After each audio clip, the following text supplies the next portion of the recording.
Polosa, et Simba Lissoute.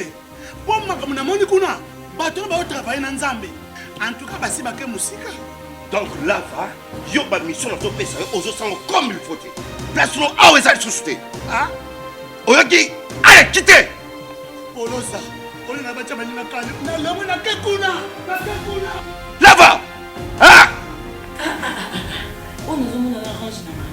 Comment coquette? Ah, ouais. Vraiment. Qui ça? Et en plus, il y a qui ont commis partout dans l'Europe, dynamique, Congo, commis partout dans l'Europe. Comment coquette? Ça est commis partout. Tout comme la Suède, tout comme à Paris, tout comme à Lille, tout comme à Bruxelles. Et puis, base la mission est toujours Londres, Angleterre.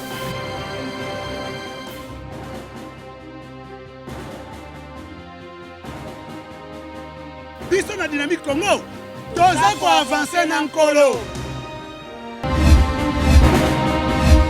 Mesdames et messieurs, bienvenue. Vous suivez Critique Info, c'est un honneur de vous retrouver. Forum des As titre ce matin, la coalition FCC cache de prendre des responsabilités, le chef de l'État, ayant appelé à l'unité nationale et au changement des mentalités. Un déraillement d'un train hier dans la province de Tanganyika, une dizaine de morts et une centaine de blessés. Modérateur, le vrai modérateur.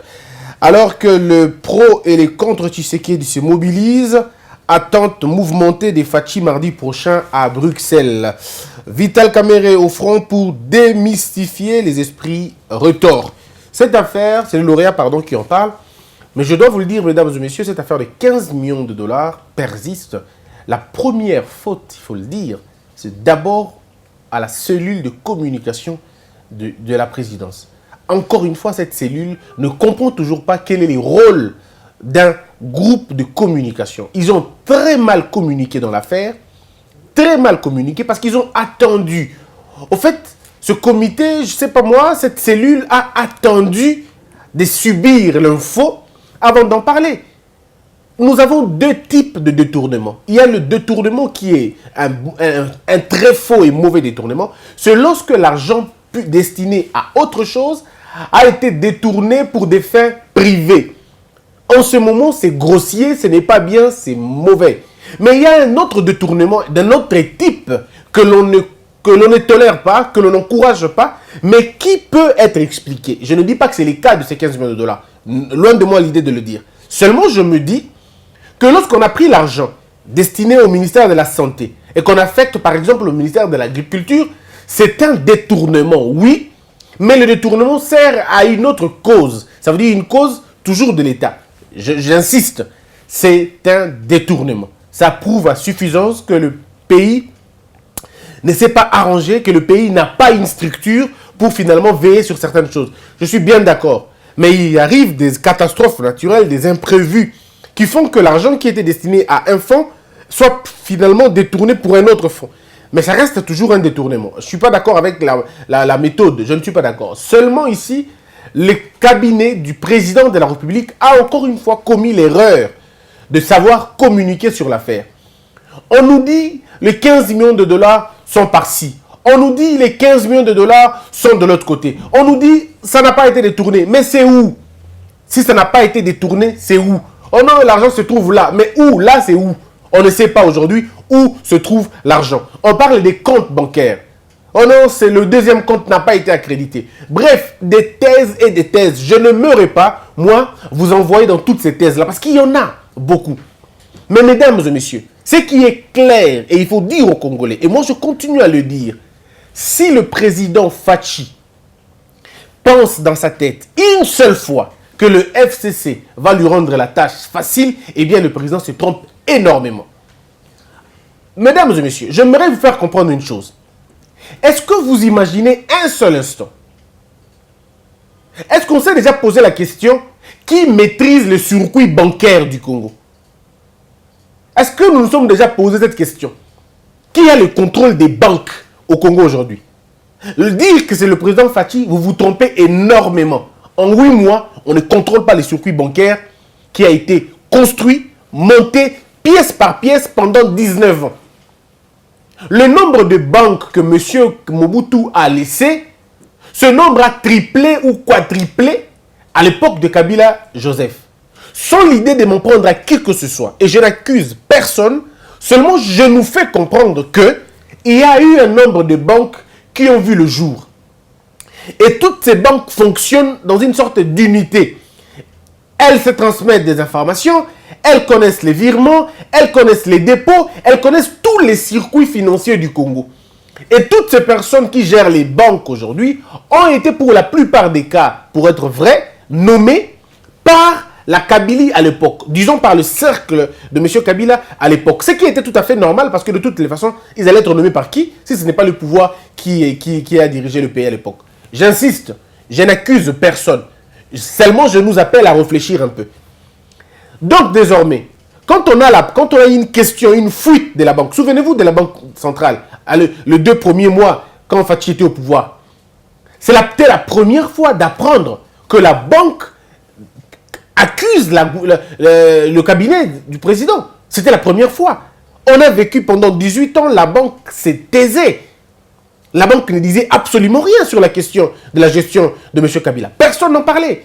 Il y a eu des rapports à l'époque, les rapports Mamping, les rapports Panama, et beaucoup de rapports d'autres. Des rapports qui faisaient état de beaucoup de crimes économiques. Mais qui en parlait? Personne n'en parlait.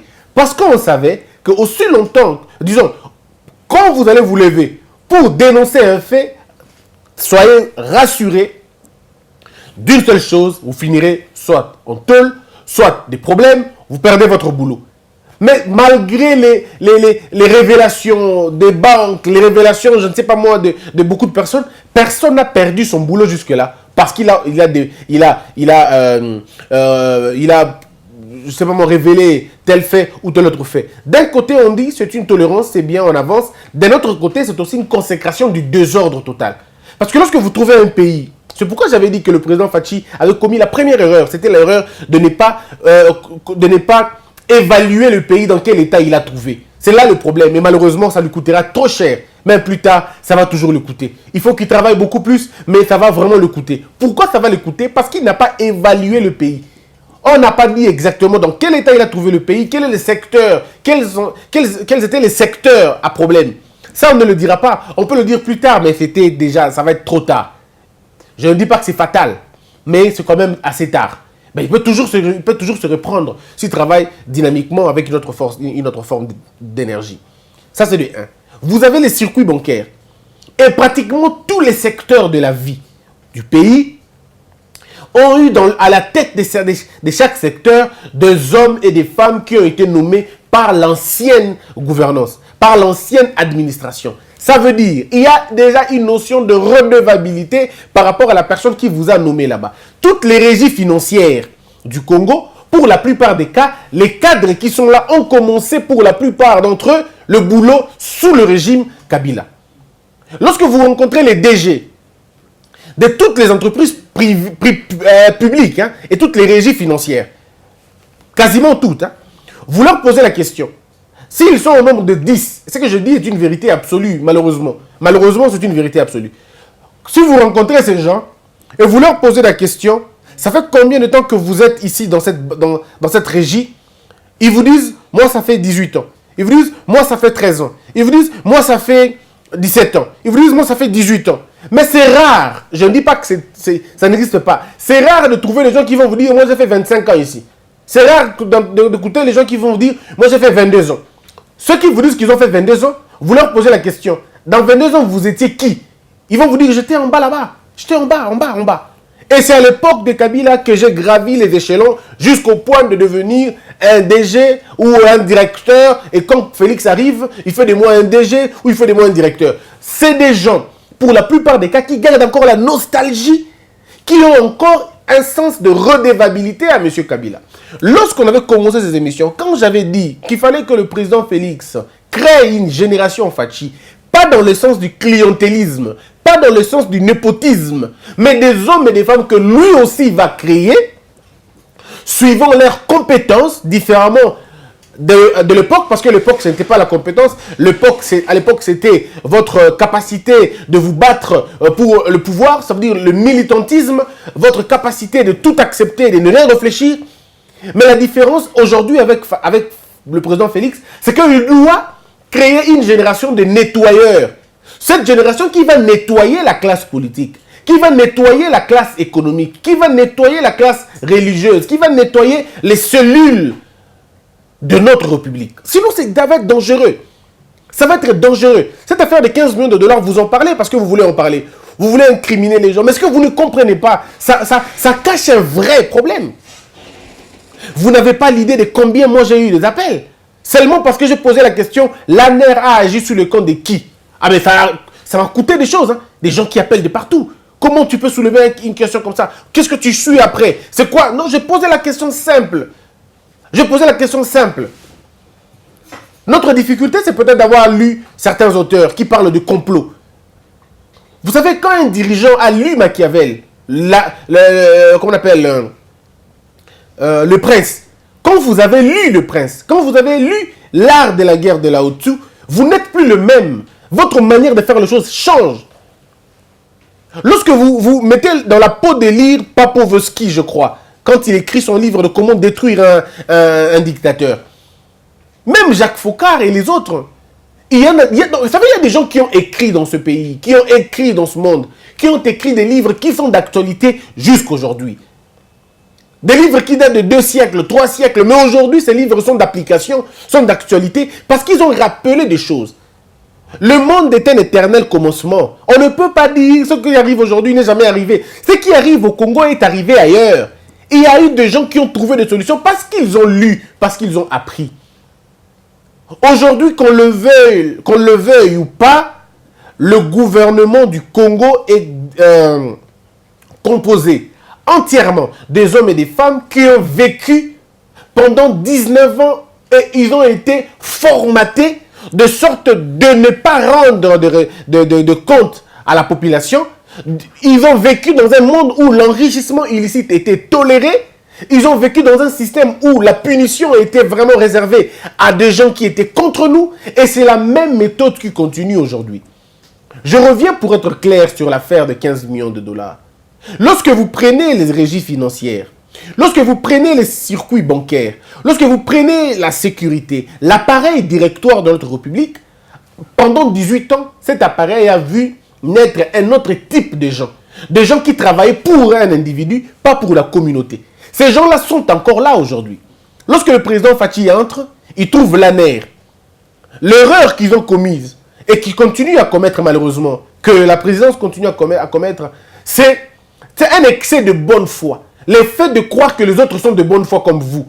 Vous ne pouvez pas du jour au lendemain oublier que vos ennemis d'hier sont devenus vos amis. Non, c'est un cheval de Troie. Vous ne pouvez pas vous tromper comme ça. Mais quand on regarde le président Félix, quand on regarde M.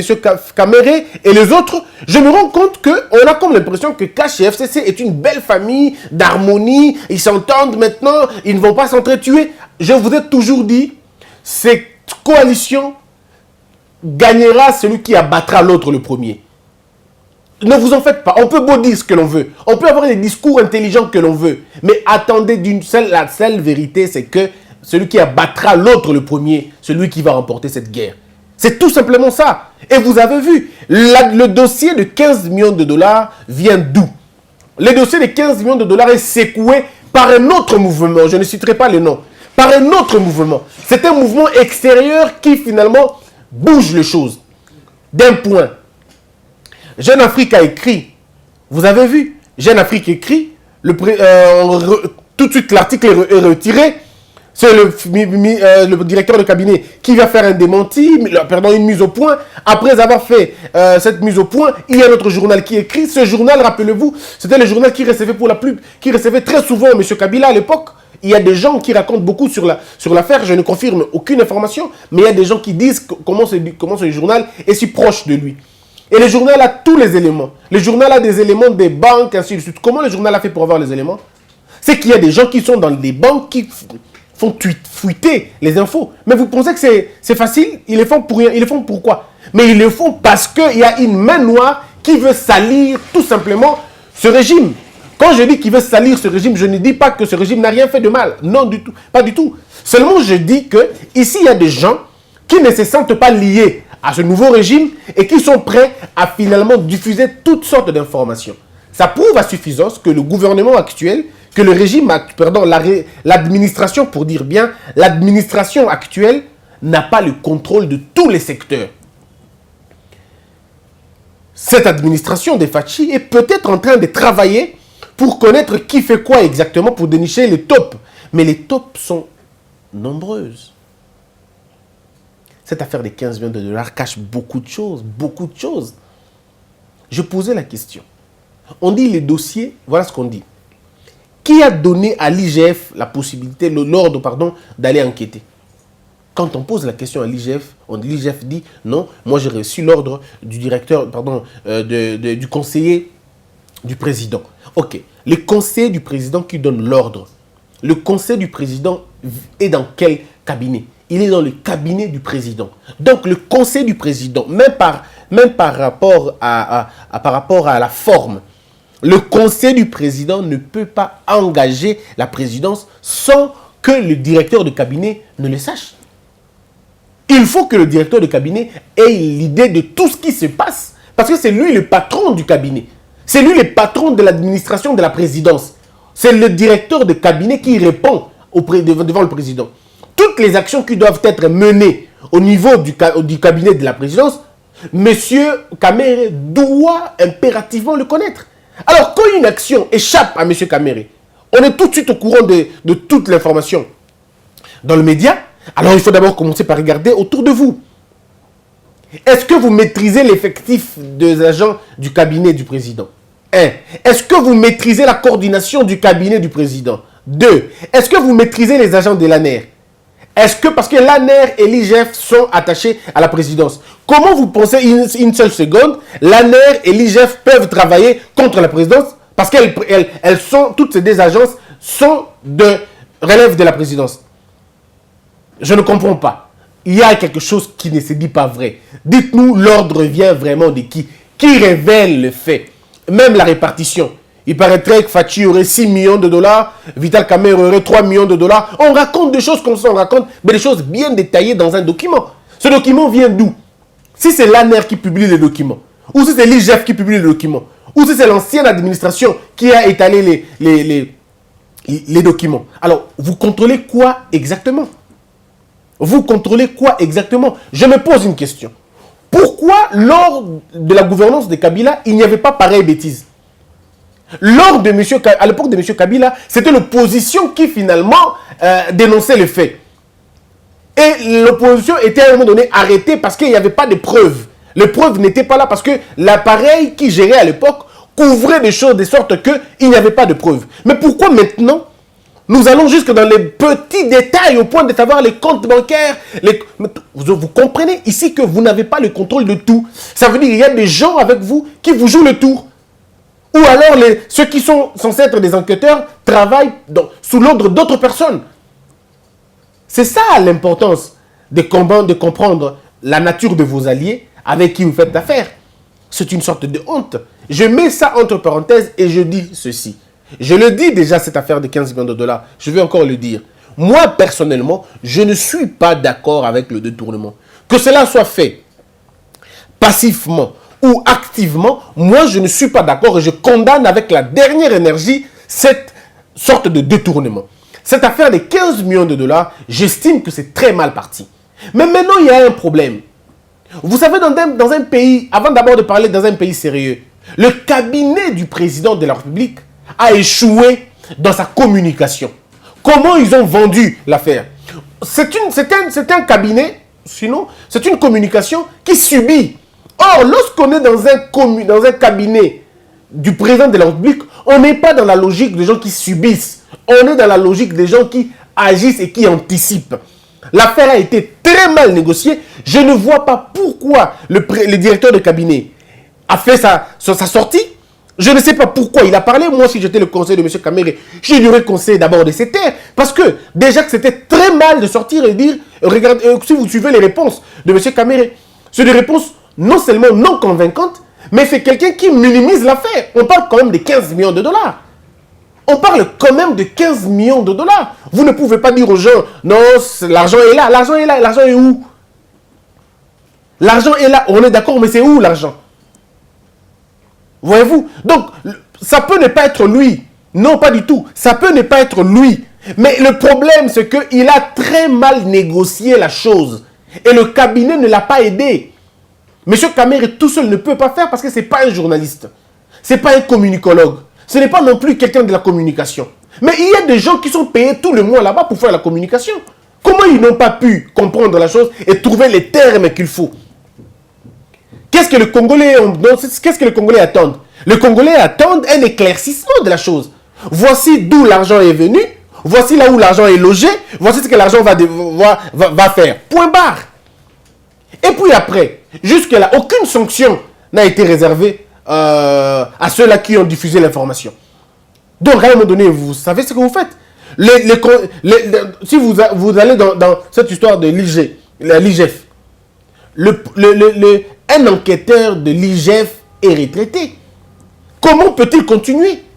Oh, vous ne nous sortez pas ça maintenant. Non, vous ne nous sortez pas sa retraite maintenant parce que c'est vous qui l'avez, quand vous êtes arrivé au pouvoir, vous l'avez laissé comme ça pendant 6 mois. Il est resté comme ça. Non, il y a des choses qu'il faut comprendre et ça c'est très grave. Mais maintenant dans un pays sérieux, qu'est-ce que le président aurait fait? Parce qu'il y a une affaire sale qui tourne dans son cabinet. Le président aurait pris une décision courageuse de suspendre le cabinet. Le président aurait pris une décision courageuse de suspendre le cabinet et de permettre un audit de ce cabinet-là. C'est très important. Afin que le président soit en dehors de toutes ces accusations. Parce qu'aujourd'hui, on parle de Kamere, demain on parlera de lui. Nous savons tous l'affaire vient de très loin. Et j'avais cité les noms de la source du problème. Les enquêteurs ont été influencés. Alors, il faudrait trouver des vraies solutions. Je demande au président de la République de suspendre le cabinet. Je crois, quand on suspend un cabinet, on ne le révoque pas. Non, on ne le révoque pas. C'est pour montrer que le peuple, le président est redevable au peuple. Ça fait 15 millions de dollars, c'est beaucoup d'argent. Ça fait 15 millions de dollars, c'est combien de chemins de fer? Combien de kilomètres de chemin de fer? 15 millions de dollars. Mais c'est beaucoup d'argent. 15 millions de dollars, vous savez, c'est combien de trains? Si on affectait les 15 millions de dollars à la SNCC, je crois, on n'aurait pas le mort qu'on a aujourd'hui dans Tanganyika. Si on peut régler les tronçons, chaque tronçon, ça va encore aller. Et la question de 15 millions de dollars cache la question de 35 millions de dollars qu'on appelle des maisons préfabriquées, des marchés publics accordés gré à gré. Ça fait quand même beaucoup de troubles, beaucoup de cris, beaucoup de soupçons. Et ce n'est pas bien. Ce n'est pas bien, ça tue la légitimité même de moralité des gens. Je pense que le président doit prendre une décision courageuse. Et cette décision courageuse, ce n'est pas que je suis contre vous, non. C'est que le président peut dire, Monsieur Vital Kamere et tout le cabinet, j'ai comme l'impression qu'on ne s'est pas entendu sur une question. Nous combattons la corruption, nous combattons le détournement, nous combattons les antivaleurs. Et les antivaleurs ne peuvent pas élire domicile dans mon cabinet. Donc, pour permettre à la justice de faire son boulot, je vous demande d'être suspendu. Acceptez d'être suspendu pendant 1 mois ou 2 mois, ou même pendant le temps de l'enquête. Et comme ça, vous laissez au procureur général, après la cour de cassation, je ne sais pas moi, la cour d'appel, mais je crois que la cour de cassation, vous laissez au procureur travailler, poser les actes juridiques qu'il faut, enquêter sur la source de l'argent, l'affectation de l'argent, où est-ce que c'était passé.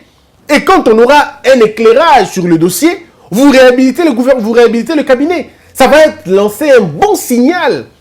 Mais tant qu'on n'en parlera pas, tant qu'il n'y aura pas un débat ouvert, sérieux sur la question, rassurez-vous d'une chose, on n'aura pas de problème. On n'aura pas réglé le problème. Et même un autre élément. Quand on le dit, les gens pensent que Christian, on commis contre Vital Kamere. Moi, je vous ai toujours dit, mes frères, le président de la République, je ne sais pas s'il me connaît. Je ne sais pas s'il me connaît. Je ne l'ai jamais rencontré, ni de près, ni de loin. On ne s'est jamais écrit, et d'ailleurs, comment on va s'écrire? Il va m'écrire en qualité de qui? On ne se connaît pas. Je ne sais pas si lui me connaît. Moi, je le connais parce qu'il est président. Donc, je ne l'ai jamais vu. Monsieur Vital Kamere, la même chose. Je ne sais pas s'il me connaît. Moi, je le connais parce qu'il est le directeur de cabinet et qu'il a été ministre président de l'Assemblée nationale. Je ne doute nullement de son intelligence, nullement de sa capacité de faire bien les choses. Pas du tout. Seulement, ces gens, je ne les connais pas. Donc, ce n'est pas une sorte de dire Christian est contre tel ou contre tel. Non. On analyse froidement. D'ailleurs, ce dossier peut être beaucoup plus clair, vous le savez. Hein. beaucoup plus claires si le directeur de cabinet accepte d'abord lui-même de démissionner et il demande un audit extérieur pour le cabinet, dans le cabinet. Comme ça, ça va laver tous les tops. On saura maintenant qui est top, toutes les tops, on le saura. Qui est top ici et qui ne l'est pas. Et après avoir exorcisé, le terme convient, votre cabinet, monsieur le directeur de cabinet, vous ne réussirez pas avec l'ANER et l'IGF de la manière dont elles sont composées, ces deux commissions. Vous ne réussirez pas comme ça. Il faut remodeler, redynamiser, réformer. Je veux dire le terme qu'il faut, refonder. Le cabinet de la présidence, vous devez changer tout. Parce que vous trouvez un régime, on n'hérite pas la gouvernance, s'il vous plaît. On n'hérite pas l'administration de l'autre. Dans un contexte Oyabiso. Aux États-Unis, ça se passe bien. En France, ça se passe bien. En France, quand François Hollande arrive, il n'a pas besoin de changer l'administration de l'Élysée. Il n'a peut-être pas besoin. Il peut changer juste de tête et garder la structure. Mais nous, on a un problème structurel au Congo. Il faut un changement c'est-à-dire du fond en comble, de fond en comble. Il faut changer totalement les choses. Amener des gens qui vous écoutent. Parce que regardez, qui sait que si vous travaillez sur écoute? On ne sait pas. Vous ne savez même pas contrôler là où vous êtes. Parce que vous travaillez avec les infrastructures d'autres personnes. Je ne refuse pas. Mais travaillez avec les infrastructures d'autres personnes, mais avec une nouvelle intelligence. Vous ne pouvez pas penser régler la chose avec une ancienne intelligence. Lorsque nous regardons l'ANER tel que composé, nous nous rendons compte que les caciques de l'ANER sont les mêmes. Lorsque nous allons dans l'IGF, mais les caciques sont les mêmes. On ne vous demande pas d'inventer les hommes, mais nous avons quand même 80 millions d'habitants au Congo. Donc vous n'allez pas dire que vous manquez des gens. Non. Vous n'allez pas dire que vous manquez des gens. Vous devez trouver d'autres personnes parce que vous êtes trahis chaque jour. Aujourd'hui, il suffit de faire un pas pour que tout le monde aille Bayango. Pourquoi tout le monde aille Bayango, Lelo? Il y a des gens qui font fuiter les infos. Vous n'avez pas le contrôle de Bango. Quand vous allez déposer l'argent en banque, quand vous allez faire vos placements, vous pensez vraiment que toutes ces personnes-là vous laissent comme ça? Quand vous placez votre argent, ils appellent tout de suite. Moi, quelqu'un m'a appelé au téléphone. Il m'a appelé au téléphone. Je ne citerai pas le nom de l'entreprise, mais il m'a appelé pour me parler de M. Kabouya qui aurait acheté Babiloko dans l'entreprise immobilière. Il dit, mais le monsieur a sorti plus de 20 000 $. Ça peut être faux, ça peut être vrai. Ça veut dire quoi? Ça veut dire simplement que vous êtes minés par ceux que vous croyez être des alliés. Et ce sont eux qui font ils vont vous faire la peau. Ils savent que vous n'avez pas le contrôle de circuit bancaire. Donc, tout placement que vous ferez est Koyebana directement. J'ai comme l'impression que tous les actes que vous posez, une copie est réservée dans Batomusu Sukuna. Parce que vous n'avez pas démantelé les réseaux. Vous êtes venu avec l'idée de faire comme ça la cosmétique, toute la poudre, toute la peinture. Non, le problème est la peinture. Le problème est là, la voiture, il y a le problème est là, la voiture a un problème au niveau de son moteur. Regardez le moteur. Changez les moteurs, changez des pièces et allez-y dans la bonne direction. Il est encore temps, hein, vous savez. Hein, à un moment donné, je peux dire. Je disais qu'il est trop tard. Mais en même temps, si on regarde, il est trop tard si nous continuons avec ce paradigme. Oui, il est trop tard. Mais si nous changeons le paradigme, il n'est pas trop tard. Il n'est pas trop tard si on change le paradigme. Ici, le paradigme, c'est de comprendre que ceux-là que vous croyez être des alliés ne sont pas des alliés. Ce sont simplement des ennemis qui vous donnent l'impression d'être des ennemis inoffensifs. Mais attention, attention, Machiavel le disait, un ennemi est toujours offensif même quand il dort. Il est toujours offensif. Toujours offensif. Et quelqu'un, il disait, je vais paraphraser, la seule façon de me rendre compte que mon ennemi devient inoffensif, c'est quand il est mort. C'est-à-dire que vous devez démanteler un réseau complètement. C'est un réseau de dignitaires qu'on appelait à l'époque de Mobutu les mouvanciers. Ils sont encore là. Les nostalgiques, les classiques, ils sont encore là. Ils sont dans les régies financières que vous ne contrôlez pas. Ce n'est pas parce que tout le monde dit, monsieur le président Fachi, on veut les changements, qu'il est fasciste maintenant. Ce n'est pas parce que les gens disent, monsieur le président, il faut tout le changement, qu'il est porteur du changement. Non, on peut être un mauvais messager, mais on a le bon message. Attention, il ne faut pas qu'on se trompe. Ne vous trompez pas, monsieur Vital Kamerhe, je vous invite à un courage. Je vous invite à prendre courage. Je vous invite à vous affirmer tel que vous êtes, comme vous voyez. Pensez à autre chose. Faites autre chose. Sinon, c'est compliqué comme ça. Nous nous sommes battus pour que Babiloko, tout le monde et la soute, on ne peut pas comprendre que Babiloko est zonga. je termine en 1 minute. Je dis ceci. L'affaire des 15 millions de dollars est une affaire vraie. Il y a beaucoup de choses dans ces 15 millions de dollars. Et ce qu'il faut faire maintenant, c'est laisser la justice travailler convenablement. Et pour que la justice travaille convenablement, il faut suspendre le cabinet du président de la République. Et que le président prenne une décision courageuse. Si le président ne suspend pas les cabinets, que le directeur de cabinet, avec élégance politique, qu'il prenne la décision de dire « je n'ai rien à me reprocher, je laisse la justice faire son boulot ». Mais avant de le faire, répondez à la question, est-ce que vous avez le contrôle de ce juge qui va faire la chose? Est-ce que vous avez le contrôle de ce procureur qui va faire la chose? Parce que si vous n'avez pas confiance en ces gens, ça va être compliqué. Quand je dis le contrôle, ce n'est pas un contrôle de les obliger de travailler. Non, ce n'est pas un contrôle de les aliéner ou de les supplanter. C'est un contrôle de confiance. Est-ce que vous pensez que ces gens-là vont travailler en âme et conscience? Ce pays est à refaire. Totalement. Redonnez-nous un Congo bien. Un Congo où les détournements et que vous avez histoire lointaine. Il y a flou dans ce dossier. Et personne ne veut vous dire la vérité. Ne suivez pas que les médias internationaux qui racontent des choses. Ne suivez pas que ces médias-là qui racontent des choses. Certains médias étrangers, je ne m'attaque à personne, mais je peux vous le dire la vérité. Certains médias étrangers sont financés ici. Certains médias étrangers sont financés ici. Et ils font des papiers, ils font leur travail pour un but quelconque. Souvenez-vous de ce que Dadis Camara disait. Dadis Camara reçoit, deux journalistes, et il leur a posé la question. Il a cité les noms de l'éditeur d'un journal qui est journal qui Afrique. Mingi. Il a posé la question. Qui sont venus me voir hier pour que je leur donne 100 000 $ pour me faire un papier? Qui? Il a cité les noms de cet éditeur. Tilelo. Journal et comment discrédité. Parce que Dadis Camara l'avait dit. Ils sont allés voir Dadis Camara qui était un putschiste. Ils ont demandé à Dadis Camara 100 000 $ pour que Dadis Camara a ça la yango. Ah, 100 000 $, ça les papiers à bien. Dadis a refusé. Dadis Camara a dit, mon aîné Kadhafi m'a appelé au téléphone. Il m'a dit, petit, ne vole rien, ne prends pas l'argent de l'État. Kadhafi a envoyé une voiture à Dadis Camara pour dire, Dadis Camara, Dadis Camara est resté vivre dans un camp militaire. Dans un camp militaire. Parce qu'il avait besoin de quelque chose. Mais comme les médias internationaux n'étaient pas avec lui, les médias internationaux étaient dans une autre chose, on a finalement vendu l'histoire comme on voulait la vendre. Mais on a finalement on a tout fait pour étouffer l'affaire de 100 000 $. J'aurais souhaité qu'on en parle. Certains médias qui sortent aujourd'hui 15 millions, 15 millions, 15 millions. Donnez-nous votre bulletin à financement. On saura le financement ils ont ta place ni. Mais comme le peuple congolais, il accepte les dossiers. Tout ce que les impérialistes vous disent, c'est la vérité. Ils appellent la faute. Mais tout ce que les médias étrangers vous disent, c'est la vérité.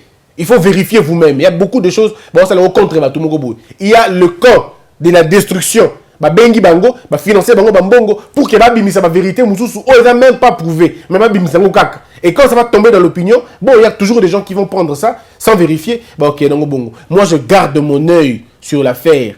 Je voudrais savoir kakande nani atindaki, nani apesa ki ordre. Beaucoup ça bisote nani apesa ki ordre. Et uta ki wapi. Mbo amiswa kate. Nyoka miswa kana mukila te. Nani apesa ki ordre yeloko wana. Tant qu'on ne répondra pas à la question, cette affaire de 15 millions de $, le fond est là, mais la forme, ça relève beaucoup de choses. Prenez-vous en charge, s'il vous plaît, cher cabinet. Travaillez comme il faut, ce pays va vous sera reconnaissant. C'en est fini, on se retrouve dans la deuxième partie, Critique Info. C'était l'affaire 15 millions de $. On se retrouve dans la deuxième partie et la troisième partie. Portez-vous bien avant le direct de 19h30. Abonnez-vous très massivement. Que la peur quitte nos esprits et que Dieu bénisse les RDC.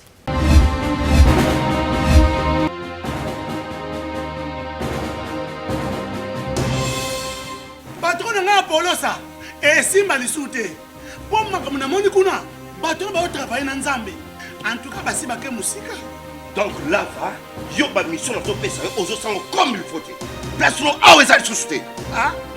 Oyoki, allez quitter. Polosa. bakoni na bacha baninga kale na longo na kekuna Lava! Ah! Oh, nous avons la range na ma. Comment coquette? Ah ouais, ni oyebi kaka. Vraiment. Qui ça? Et en plus, na yo qui est commis partout na Europe, dynamique Congo commis partout na Europe. Comment coquette? Ça est commis partout. Tout comme en Suède, tout comme à Paris, tout comme à Lille, tout comme à Bruxelles. Et puis base na biso etikali toujours Londres, Angleterre.